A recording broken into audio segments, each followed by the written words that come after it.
नमस्कार दोस्तों, मैं प्रसून कुमार अपने YouTube channel Divyastra GS academy पर आपका स्वागत करता हूं। पहले की कक्षाओं में मैं पौने के बारे में आपको बता रहा था। पौने तीन तरह की होती थी। इसमें पहली पौने जो है वो स्थायी पौने, दूसरी स्थानीय पौने और तीसरी सामयिक पौने। तो स्थायी पौने को हम बता दिया, जिसमें आपको व्यापारिक पौने, ध्रुवीय पौने होती थी। अब इसमें दूसरे जो पौनों प्रकार है वो सामयिक पौने है। सामयिक पौने मतलब कि जो समय के अनुसार या ऋतु के अनुसार जिन पौनों की दिशा में परिवर्तन हो उसे हम सामयिक पौने कहते हैं। तो सामयिक पौने जो है वो ऋतु के अनुसार या समय के अनुसार जिनका परिवर्तन हो, जिनकी गति में परिवर्तन हो, दिशा में परिवर्तन हो, उसे सामयिक पौने कहते हैं। सामयिक पौने तीन तरह की होती हैं: मानसूनी पौने, स्थल समीर या लैंड ब्रिज, समुद्री समीर यानी सी ब्रिज, और तीसरी पर्वत समीर और घाटी समीर। तो सबसे पहले हम ये देखेंगे कि मानसूनी पौने क्या है। मानसूनी पौने से संबंधित पूरी जानकारी हम आपको भारत के भूगोल पढ़ाने के समय जब जलवायु का पढ़ाएंगे चैप्टर, तब हम उसमें पूरा डिस्कशन करेंगे। वर्तमान में हम उसके केवल गुण के बारे में देखेंगे कि मानसूनी पौनों के गुण क्या है, उनका मतलब कि ये किस तरह से क्यों ये सामयिक पौनों के अंतर्गत वो रखी जाती है। तो मानसूनी पौने, जो मानसून शब्द है वो अरबी शब्द मौसम से लिया गया है। इसका अर्थ ये होता है कि ऋतुओं के अनुसार जो हवाओं का परिवर्तन हो, हवाओं की दिशा में परिवर्तन हो, उसे हम मानसून कहते हैं। तो मानसूनी पौने दो तरह की होती हैं, एक ग्रीष्मकालीन और एक दूसरी शीतकालीन। तो ग्रीष्मकालीन मानसूनी पौने, जिसे भारत में दक्षिण पश्चिम मानसून के बारे में के नाम से भी जाना जाता है, ये पौने भारत में कोरोमंडल तट को छोड़ के या तमिलनाडु तट के छोड़ के संपूर्ण भारत में वर्षा कराती हैं। इनकी दिशा होती है जलीय भाग से स्थलीय भाग की ओर। ठीक, दक्षिण पश्चिम मानसून या ग्रीष्मकालीन मानसून जो होती है वो क्या होती है, वो उनकी दिशा कैसी होती है, जलीय भाग से स्थलीय भाग की ओर। ठीक, वही शीतकालीन मानसून में जो पौने की दिशा है वो स्थल भाग से जलीय भाग की ओर होती है। तो स्थल भाग से जलीय भाग की ओर होने से ये पौने जो है शुष्क होती हैं, यानी कि शीतकालीन मानसून या लौटते हुए मानसून भी इसको कहते हैं, रिटार्डिंग मानसून जिसे इंग्लिश में बोलेंगे, वो स्थलीय भाग से जलीय भाग की ओर चलती हैं। तो आमतौर पर ये शीतकालीन मानसून से भारत में वर्षा नहीं होती है, सिर्फ कोरोमंडल तट पर वर्षा होती है। उसका कारण ये है कि स्थल भाग से जब हवाएं चलेंगी जलीय भाग में, तो बंगाल की खाड़ी से गुजरने के दौरान ये हवाएं में पर्याप्त नमी सोख लेती है, और उसके बाद जब ये कोरोमंडल तट या स्थलीय भाग से जब प्रवेश करती है तो टकराने के पश्चात यहाँ पर वर्षा कराती है। तो यहाँ से आपको दो तरह के क्वेश्चन पूछे जाते हैं, एक ये कि तमिलनाडु के तट पर किस तरह की वर्षा होती है, या दूसरा ये कि दक्षिण पश्चिम मानसून से किस तट पर वर्षा नहीं होती है। दोनों का उत्तर एक ही होगा, इसे हम कोरोमंडल तट या उत्तर पश्चिम मानसून के नाम से भी कह सकते हैं कि तमिलनाडु तट पर उत्तर पश्चिम मानसून से वर्षा होती है। ठीक, अब दूसरी हवाएं हैं स्थल समीर और समुद्री समीर। स्थल समीर में स्थल भाग का क्या कैरेक्टर है, स्थल भाग जलीय भाग से जल्दी ठंडा और जल्दी गर्म हो जाता है। तो स्थल समीर जो चलता है रात्रि के समय चलता है। स्थल समीर कब चलती है, तो रात्रि के समय। तो रात्रि के समय विकिरण के कारण स्थलीय भाग में हाई प्रेशर की स्थिति उत्पन्न हो जाती है, वहीं जलीय भाग में लो प्रेशर की स्थिति उत्पन्न होती है। तो हवाएं जो है हमेशा हाई प्रेशर से लो प्रेशर की ओर चलती है, इसलिए स्थलीय भागों से जलीय भागों की ओर हवाओं का चलना प्रारंभ हो जाता है। ये स्थिति शाम से लेके दोपहर तक की विद्यमान रहती है। ये तटीय भागों में शाम से लेके दोपहर तक की स्थिति ये विद्यमान रहती है, इसमें स्थल समीर के प्रभाव होता है। वहीं दूसरी ओर दिन में जब 12 बजे दिन से करीब शाम तक का ये प्रभाव होता है कि ये जलीय भागों में हाई प्रेशर की स्थिति उत्पन्न हो जाती है, यानी कि जस्ट इसका अपोजिट, और स्थलीय भागों में लो प्रेशर की स्थिति उत्पन्न होती है। तो हवाओं के चलने की दिशा हमेशा होता है हाई प्रेशर से लो प्रेशर। तो जलीय भाग से स्थलीय भाग की ओर हवाओं का चलना प्रारंभ हो जाता है। ये जिसको हम समुद्री समीर कहते हैं। तो हाँ, जैसे कि हम पहले भी देख चुके हैं कि जिस दिशा से हवाएं चलती है उस दिशा को उस हवाओं के नाम से जाना जाता है। जैसे कि पूरब से जो हवा चलेगी उसे पूर्वा, पश्चिम से जो चलेगी उसे पछुआ। उस तरह से यहाँ भी है स्थल समीर, स्थल से जल की ओर। उसी तरह समुद्री समीर मतलब समुद्र से स्थल की ओर। ठीक, ये तीसरी हवाएं होती हैं, ये जो सामयिक पवने या सीजनल विंड, ये जो तीसरे होते हैं पर्वत समीर और घाटी समीर। पर्वत समीर कब होता है? रात्रि के समय। जिस तरह से स्थल समीर रात्रि के समय होता था उसी तरह से पर्वत समीर भी रात्रि के समय होता है। ये क्या होता है, जब रात्रि के समय पर्वत की चोटियों पर जो है हवाओं के विकिरण के कारण वो ठंडी हो जाती है।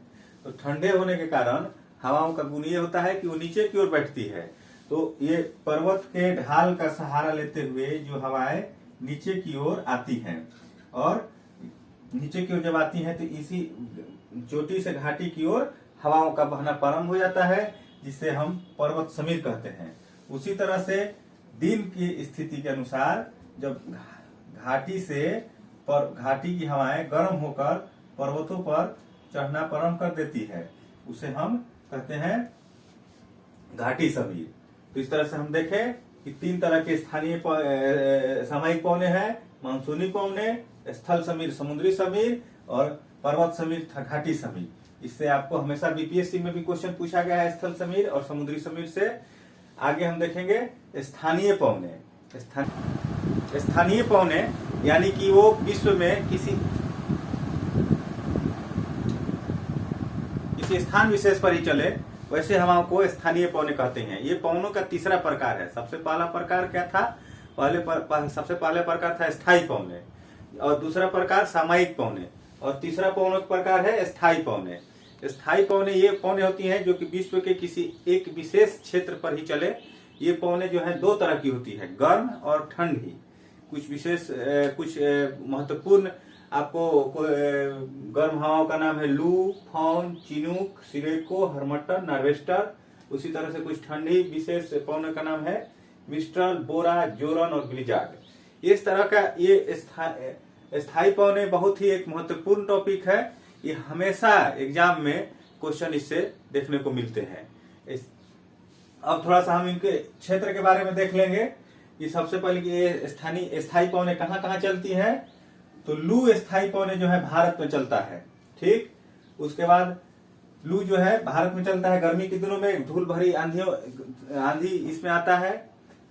सिमूम अरब प्रायद्वीप में, जिसे हम देख सकते हैं मैप में, विश्व का मानचित्र में, तो सिमूम जो है अरब प्रायद्वीप में चलने वाली गर्म हवाएं हैं। सिरेको जो हवाएं है ये भूमध्य सागर के पश्चिमी भाग, दक्षिणी भाग, जिसे अफ्रीका का उत्तरी भाग से ये चलती है, और पूरे भूमध्य सागर को पार करके ये यूरोपीय भागों में भी इनका प्रवेश हो जाता है। सिरेको जो है ये अनेक अलग अलग जगहों पर इनका अलग अलग नाम है।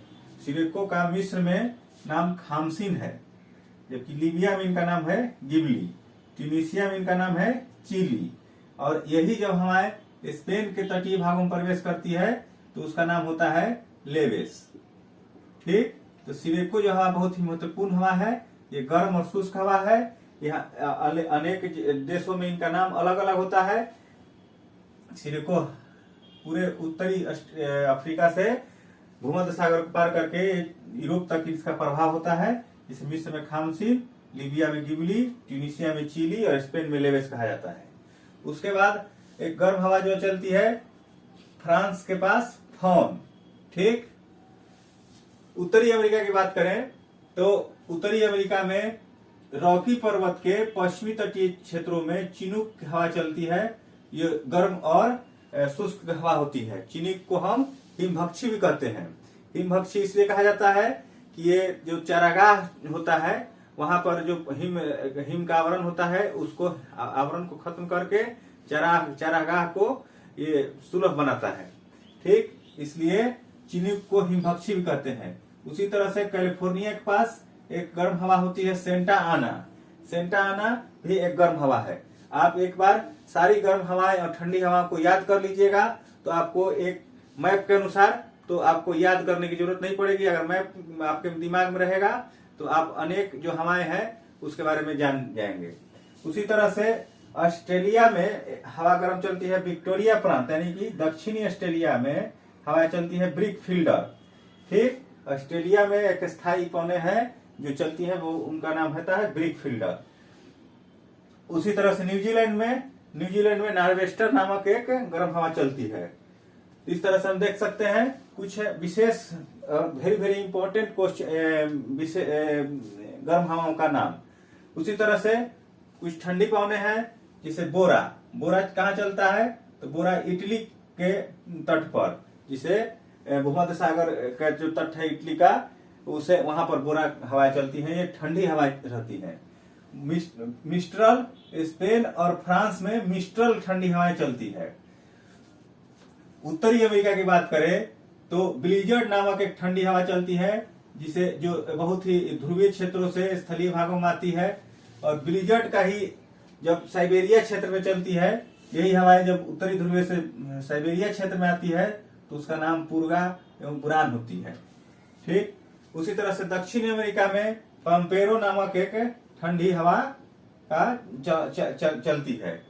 तो इस तरह से हम देखते हैं कि विश्व में कहाँ कहाँ गर्म हवाएं, स्थायी पौने और कहाँ ठंडी हवाएं चलती हैं। ये जो स्थायी पौने हैं ये बहुत ही एक नीचे इनका जो बहाव का क्षेत्र है ये क्षोभ मंडल में ही होता है और ये कहीं कहीं वर्षा भी कराती है। आमतौर पर ये जो गर्म हवाएं होती हैं वो धूल भरी होती हैं और शुष्क होती हैं, जबकि ठंडी हवाएं जो होती हैं वहाँ के तापमान को और ठंडा बनाती है। तो ये बहुत ही इंपॉर्टेंट चैप्टर है, इसे आप थोड़ा सा अपने से भी याद कर सकते हैं। तो हम देख सकते हैं कि पौने के 3 प्रकार में स्थायी पौने जो है अंतिम पौने हैं। आगे हम वायुमंडल से संबंधित वायुमंडल के संगठन और संरचना के विषय को हम देखेंगे। अगर ये वीडियो पसंद आए तो इसे लाइक जरूर कीजिए, अपने दोस्तों के बीच में शेयर कीजिए और अगर आपने हमारे चैनल को सब्सक्राइब नहीं किया है तो सब्सक्राइब करिए। धन्यवाद।